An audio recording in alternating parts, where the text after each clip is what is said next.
In this tutorial, we're going to look at what proxy objects are and how Hibernate provides proxy objects for us. We'll also understand what the eager and lazy method of fetching is. This is a very important tutorial. This addresses the basics, the fundamentals of how Hibernate works. I wish I could mark a star or something because this is really important. So, okay, let me remove this the generator and collection ID that we had in the previous tutorial. We don't need that for this one. Okay, so we'll go back to the standard JPA annotation. Nothing Hibernate specific here. What we've done is we've defined a join table with the name and the primary key ID. So again, to recap, we have a list of address objects in our user entity, and we are saving that as a separate table. Now here is a question. Say I have this, I have this persisted in the database, and now I need to retrieve this. So how do I do that? I use the same thing. I use a session factory to open a new session. So I've closed this. The earlier session, which I use for saving the user object, is closed. Now after that, I open a new session, and then I do a session dot get. The first parameter is the class name, user details dot class, and then the second parameter is the ID. The ID is 1. And of course, I don't need to define the session again. Now this get I will save in my user object. Of course, I'll initialize it as null, just to make sure that we're starting with this clean slate. This could be any other object, just to prove that this is what is assigned. I'm assigning the value as null. So here it's asking me for the cast, I assume. Yeah, it's returning an object, so I'll have to cast this. Okay, there you go. Now I have the user object here. This will fetch the the results, and it'll assign this. There's only one user object which has the primary key of 1, obviously, so it's returning that object. I'm casting it as user details, and I'm assigning it to the user object here. Now here's a question. This user object has a list inside it, right? It has this array list, which is the list of addresses. Now, how would we normally get a list of addresses inside a user object? Say we're not using Hibernate. Okay, so now how would we get the user details? We would run a query and get the user data, and then the second query would be to get the addresses of this user. So I have the user ID as 1. Now what I would do is I would run a query to get all addresses where the user ID is 1. Simple enough. Now if I wanted a particular set of addresses, I could restrict it in the where class, and I could get only those addresses. And if I wanted just the user information, I would just go to the user table and get the user information. Now when I'm doing the session.get here, what is actually getting pulled up? We're getting the user object, right? Now this user object has an array list of addresses. So the question is, does the whole list of addresses get pulled up? If the answer is yes, then another question. Say I have 100 addresses for a particular user. Okay, this user has been traveling all over the world. He or she has addresses by a huge list, and now that user has stayed in all these addresses. Now we have a huge amount of data. Now when I'm pulling up this user information, do all those addresses also get pulled up? If it is yes, then what is the cost? What is the performance impact? Now I wouldn't want all those addresses to get pulled up if I'm only interested in, say, the username. Now why would I want to pull up all the addresses as well? Now to answer this question, we'll have to look at what is called as a fetch strategy. Now Hibernate employs a strategy to solve this problem. Now if you want to use just the user information, you can ask Hibernate not to pull up all the address information. In fact, that is the default behavior of Hibernate, unless you configure it otherwise. Now if I do a session.get of user, it is not pulling up the list of addresses as well, even though the user object has this list of addresses here. If you just access it, if you just look at the state of the user object here, when this gets executed, you will see that the addresses list is not initiated. But however, if you use the getter method here, now say I use the getter method, user dot get list of addresses. Now the moment I use this getter method, that's when Hibernate goes and runs another query to the database and fetches the list of addresses. Now why does it do this way, and how does it do this? The why is fairly simple to answer. Like we've already said, if you're just interested in the user data, say this user has a few other information inside the user details itself, like I don't know, phone number, a few other things, and you want to fetch only that, there's no point in fetching the list of addresses. So you fetch the list of addresses only when you're accessing the list of addresses. So the getter, the first time you use this getter, it would fetch the data. So it is more efficient.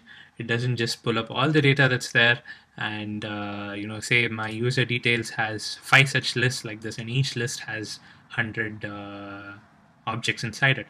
It's going to take forever to get one object. Well, I'm just interested in the name, because it's going to pull all those lists and all the data associated with the list, and that's all going to be in vain if you're not using it.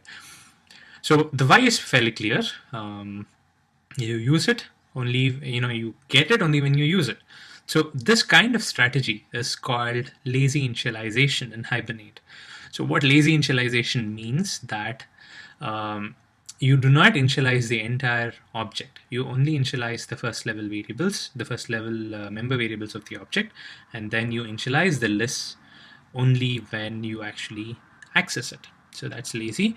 And the opposite of that is eager initialization. You can configure Hibernate to do that as well. When you make the the object use eager initialization, then what you're saying is, hey Hibernate, I don't care how many lists are there, I want you to fetch all the related data. So if there is a list in the user object, get all the values of that list. So this is something that's going to take a lot of resources.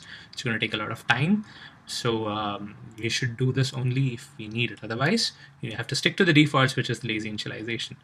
So now that we know the why, we'll have a look at how Hibernate does this. And what's going on here? You're calling a getter of this object, and you're saying that when this getter runs, Hibernate pulls out all the values. How is it possible? My getter here is just this return list of addresses. It's just returning a value. This is the only line of code that runs when I call the getter. Now, how can Hibernate get all the values when I'm calling this getter? Well, there's really nothing happening. The way Hibernate does this is by using what's called as a proxy class. Now, what's happening in the proxy class is Hibernate, instead of getting the actual object that you're looking for, it gets you a proxy the first time. It's a dynamic subclass of your actual object. How it works. You do a session.get of the user class. Now what Hibernate does is, instead of giving you this user class directly, which means pulling all the values and then packaging it into this user class and then handing it over to you, instead of doing that, what Hibernate does is it cleverly creates this proxy user class. Okay, this proxy user class is a subclass of the user class, and it has the same methods. Now, what the proxy user class does is, instead of fetching the values and populating it into the object and sending it back to the as a result of the .get, what it does is it just probably fills in all the first level values. Say a list of addresses it does not get, because it's going to be a huge list. Now it's going to get this proxy user class created, and then it's going to hand you the object of proxy user class, not the actual user class. You wouldn't know because it implements the same methods. Now a get ID would probably have parent.getID call. So whatever code you would write would still work on your object that you've got here. But it's not a pure user class object. It's a proxy user class object. And same thing for get name. Get name would probably do a parent.getName. So when you call a getName, actually your code is getting executed even though it's through this proxy. But since your code is getting executed, you don't have to worry about it. You wouldn't even have to know. That's, you get whatever you call, the method gets executed, which is fine. Now consider this list, the one that we're talking about. We have a get list of addresses. Now instead of pulling up all these values and handing it over to you, you handed a proxy user class which does not have the complete list of addresses. Now let's say you made a call to this get list of addresses. Obviously, since you have the proxy object, you would be making a call to this one, the method of the proxy user class. This method will have code to first fetch the values from the database. So that's the first thing it does.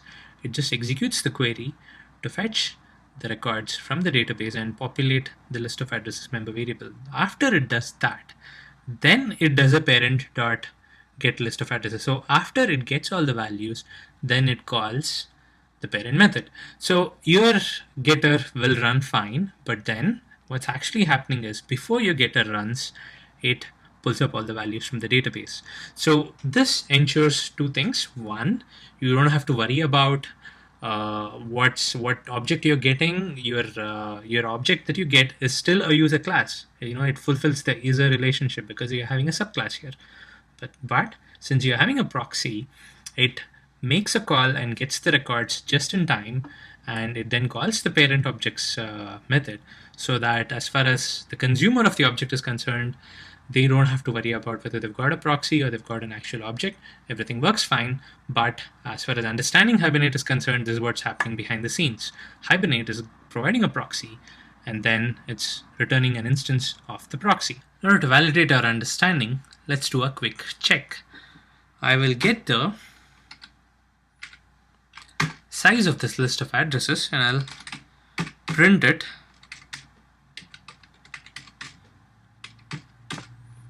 using a system.out. Okay, now this should return the value of 2 because we're saving 2 addresses. So I have saved the user object, initialized it to null, and I'm doing a session.get, and I'm calling the dot size.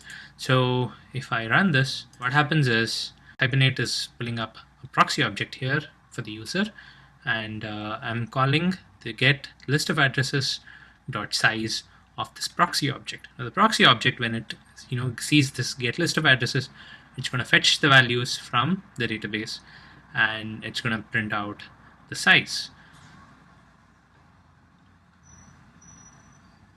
There you go, the value is 2, which is fine. Now, in order to identify that this is a proxy object and not the actual user object, I'll do a small test here. What I'll do is, before I get the list of addresses, before the proxy object gets the list of addresses and saves it as a member variable, I will do a session dot close. So I'll close off the session before the proxy object gets a chance to get the list of addresses.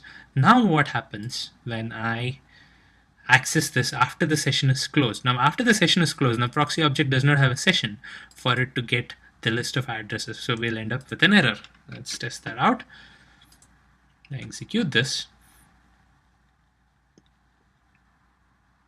There you go, we get an exception, and the exception is called lazy initialization exception, and it says failed to lazily initialize a collection of a role, and no session or session was closed. So our proxy is not able to get the values because the session has already been closed. So there are two ways to address this problem. If we need the session to be closed, and then we need, there's a possibility that we can access a list after the session is closed, and we want Hibernate to pull up everything, is to go to this, the element collection annotation where we have defined this to be an element collection. I can configure Hibernate to fetch this collection eagerly. Instead of a lazy, which is a default, I want the fetch type to be eager, in which case whenever I do a get, it's going to fetch all the values. It's not going to wait for the first access in order to fetch it. So I do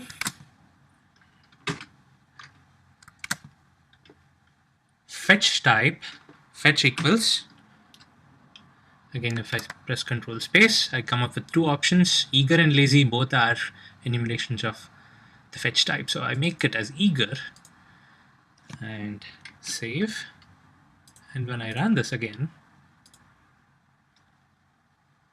so the value shows up as 2, because even though the session is closed, the eager configuration that I did there makes sure that it gets the entire object. And even though it's returning with a proxy, now you're not getting the actual object, you're actually getting the proxy, but still you're making the fetch type as eager so that it fetches all the values. Now, why would it still return a proxy if the fetch type is eager? Because there could be another collection here for which you haven't configured and the fetch type is lazy by default. So in that case, the proxy will fetch only that lazily, and this collection it's going to fetch eagerly.